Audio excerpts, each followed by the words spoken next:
porque tenemos una historia en común de muchos años. Bienvenido a nuestro programa A las 9 con usted.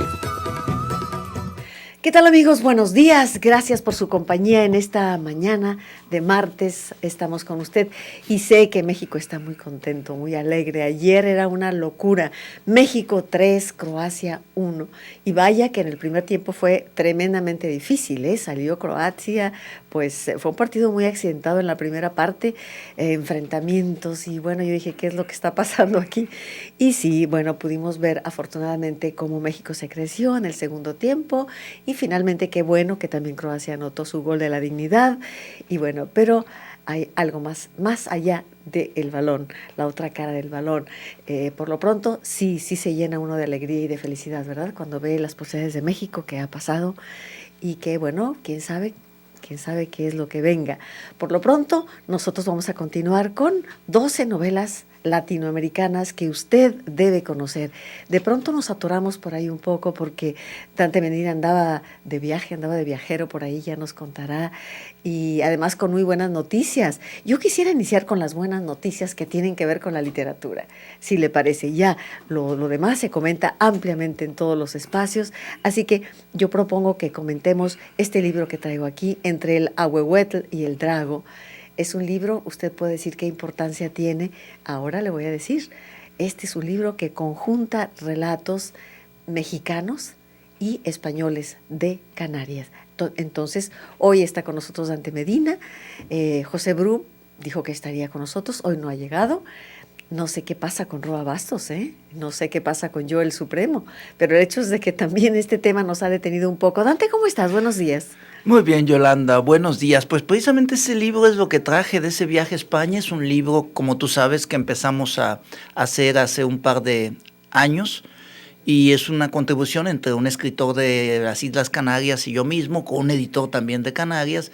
Y yo convoqué a los escritores de Jalisco particularmente, aunque algunos no nacieron en Jalisco, escritores que consideramos de Jalisco, y escritores que son nativos o avecindados en las Islas Canarias. Y hay una docena de relatos de escritores de aquí y hay una docena de relatos de escritores de Canarias. La idea de que se llame Entre el Ahuehuetl y el Drago es que son los dos árboles que representan a cada una de las regiones, ¿no? El Drago es el gran árbol de las Islas Canarias y el Ahuehuetl es el árbol mexicano, símbolo incluso de la eternidad, los tiempos, la vejez, etcétera.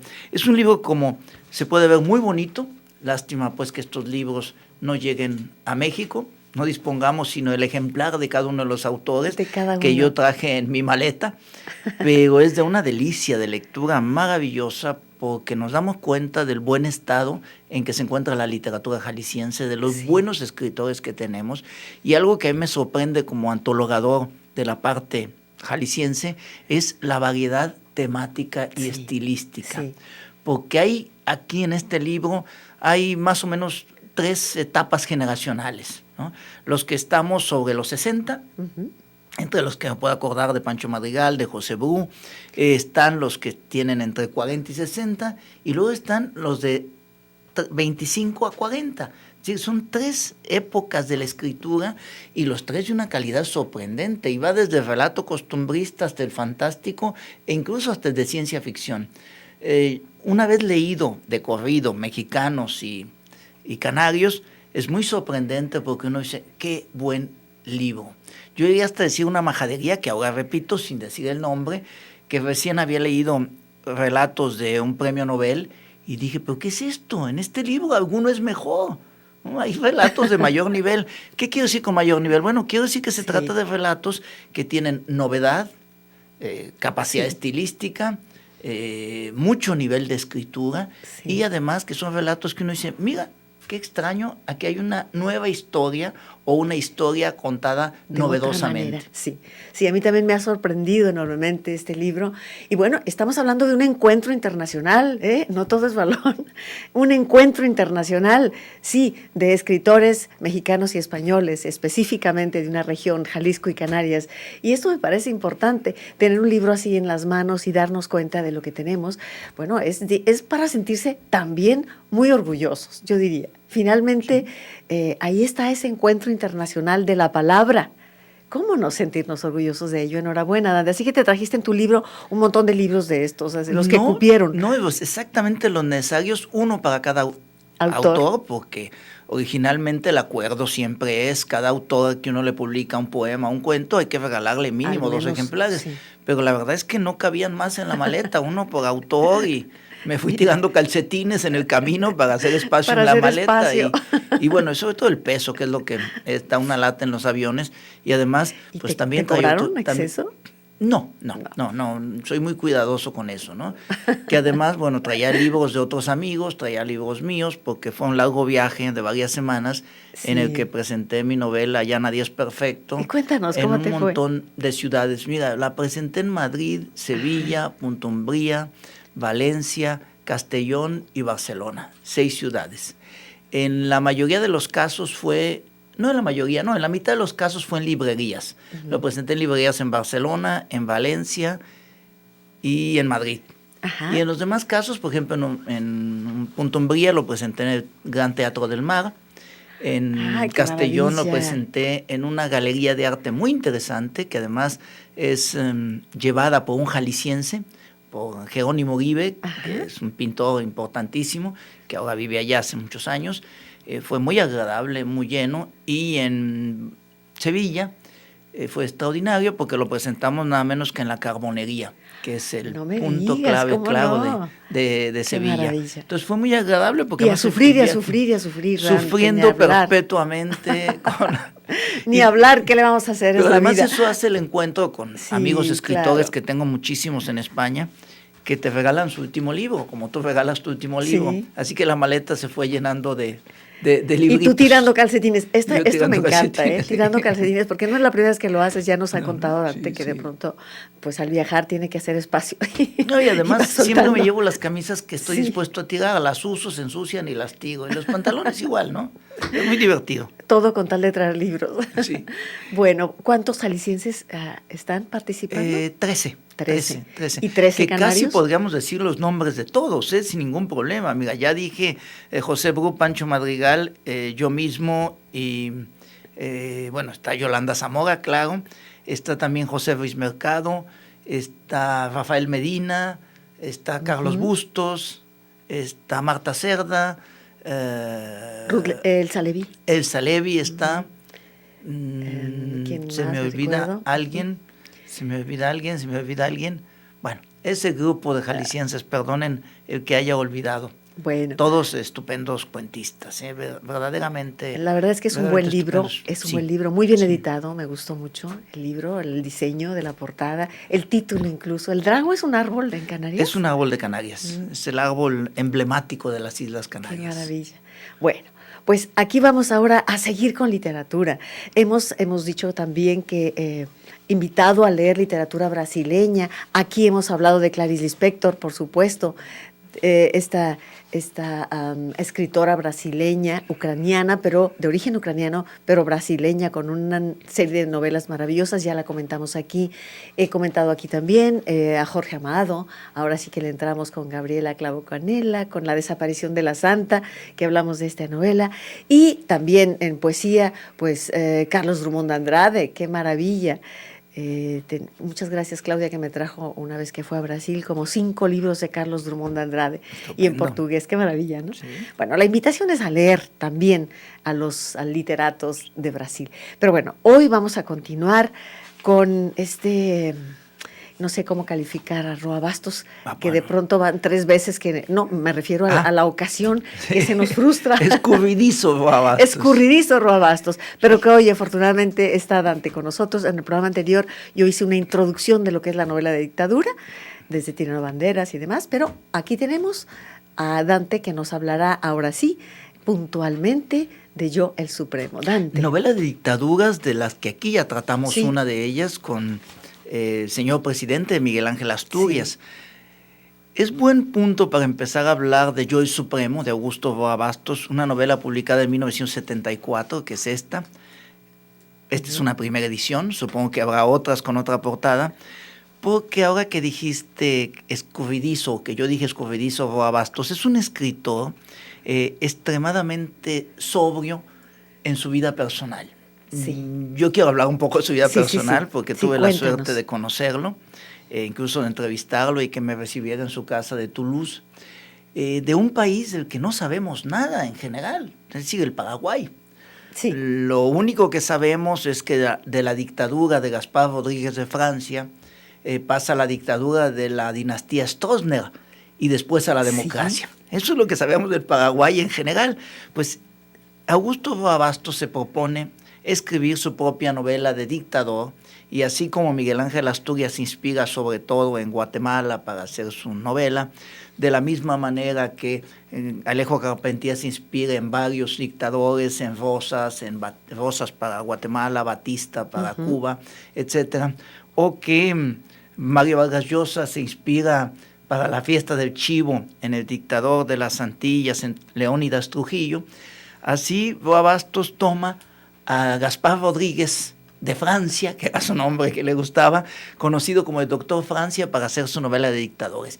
Quizá la peculiaridad de esta novela es que empieza por tomar la etimología de la palabra dictador, es decir, es el que dicta. Sí. Y aparece a su lado siempre una especie de secretario, amanuense, ayudante, ayuda de cámara, sí. Todo lo que significa. Secretario en el último de los casos. Secretario en todos los casos, al que le está dictando esta novela.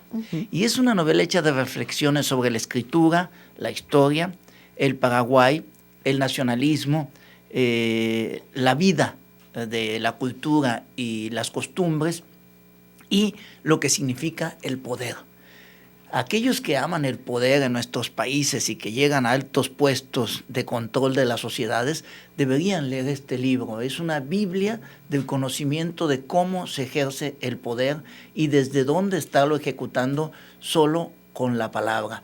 Veremos ejemplos de las órdenes que se les da a los generales hasta tal punto, y con esto me detengo en este espacio, que llega a decir que deben ser enterrados con él para que no quede después de mí el diluvio. Cabo suelto. Vamos al corte, al primer corte del programa. Gracias a los compañeros que están apoyándonos en la producción. Ángeles Rodríguez, Víctor Hugo Barbosa, Claudia Fernández. Gracias, compañeros. Y recuerdo el teléfono, 3030-5326, 3030-5328. Volvemos en un momento. A las 9 con usted. Regresamos. A las 9 con usted. Continuamos. Efectivamente, continuamos aquí con Yo el Supremo, esta novela de Roa Bastos publicada en 1960, y le comentaba yo a Dante que una de las características principales de este dictador, Gaspar Rodríguez de Francia, es que a diferencia de otros que serían simplemente unos patanes con poder, Gaspar Rodríguez de Francia es un dictador ilustrado. Es un dictador sofisticado, con ciertas exigencias, Dante. Sí, desde luego, y lo que decía una persona en el auditorio... Aquí tenemos llamadas, ¿ya? Sí, bueno, léela, ¿no? ¿La leo? Si no la has leído para dice contestarla. Irene Schank, el Supremo, presente, dice, el Supremo era alto, moreno y usaba hebillas de oro en sus zapatos. Dice, además escribía con pluma de marfil. O sea, que no era un dictador cualquiera. Lo interesante de eso es que eran zapatos con hebilla a la manera aproximativa de Luis XIV. Válgame, otro más. Pero es un dictador, además, que tiene la gracia de que no le importa contradecirse. En alguna cita que tengo aquí dice, a la lengua le da igual que sea verdad o mentira lo que con ella se escribe. Estoy diciendo lo textual de memoria. Ajá. Porque en otra parte antes se va contra los zapatos de Villa, tratándolos de afeminados y de mal gusto.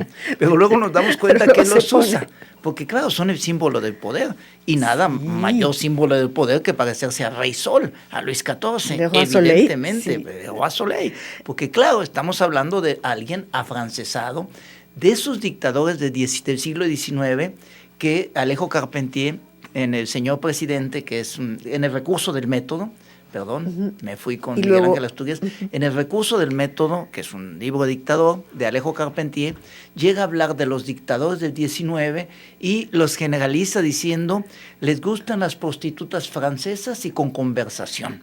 Que además tengan conversación. Pero además, lo curioso de Yo el Supremo frente a los demás dictadores, que son los que hemos mencionado, pues el de Asturias, Tirano Banderas, el de Alejo Carpentier, en fin, el Vargas dictador Llosa. típico de la Vargas Llosa, el dictador típico de la novela latinoamericana, es un dictador dado a los placeres del mundo y de la carne. Es hedonista y egotómano, diría yo.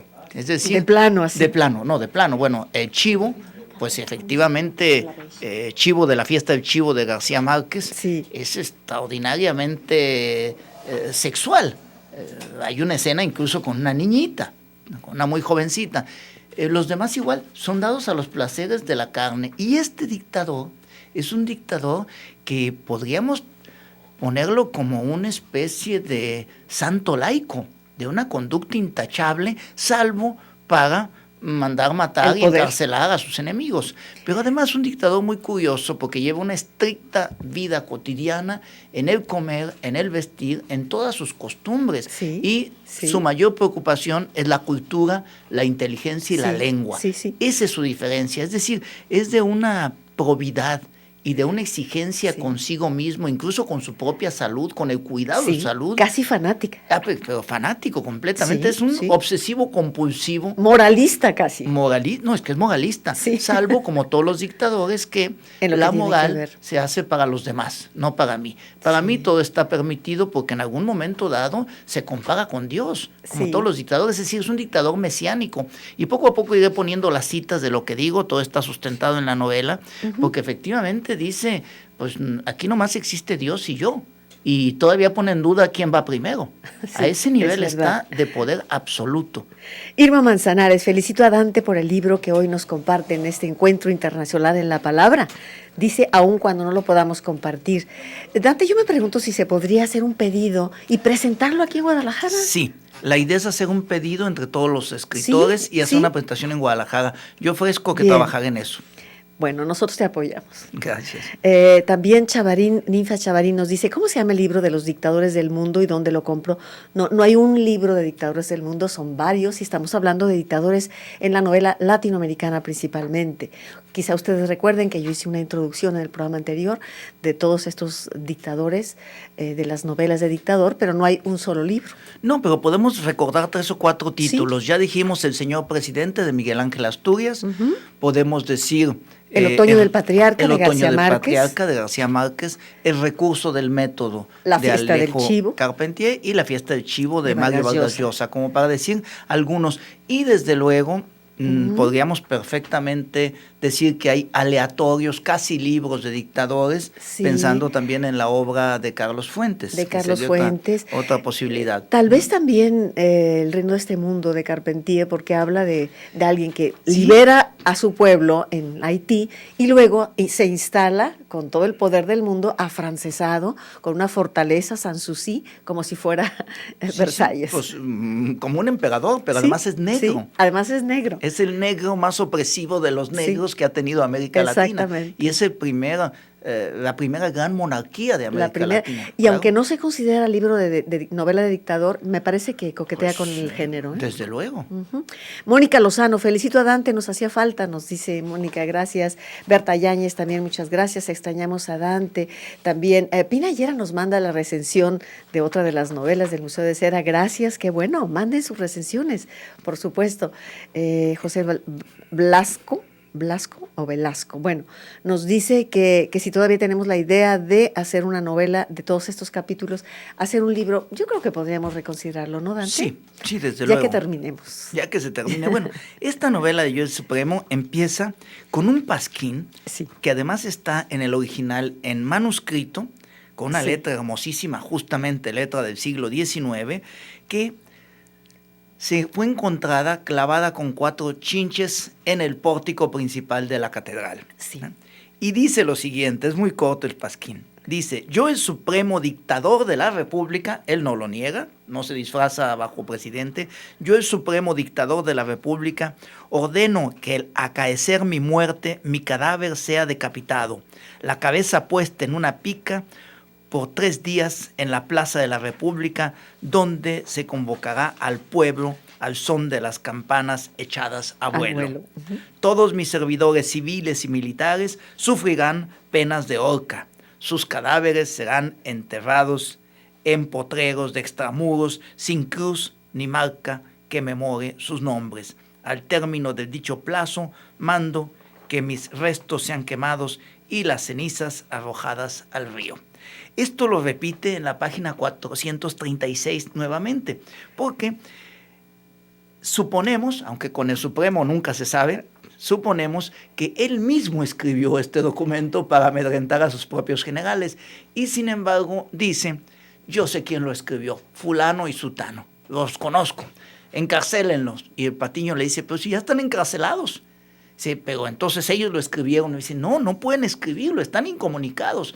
Y le dice el Patiño, hemos tapiado las ventanas, hemos cerrado los resquicios, hemos ahogado las alcantarillas del aire, es decir, están en la más completa oscuridad. Y él dice, aún así son ellos los que lo escribieron porque yo lo digo, porque es bien sabido que los prisioneros Sí. en las peores condiciones son capaces de amaestrar a las ratas para comunicarse entre ellos. Sí. Es decir, él tiene razón por encima de De todo. todo, siempre, siempre, siempre, siempre.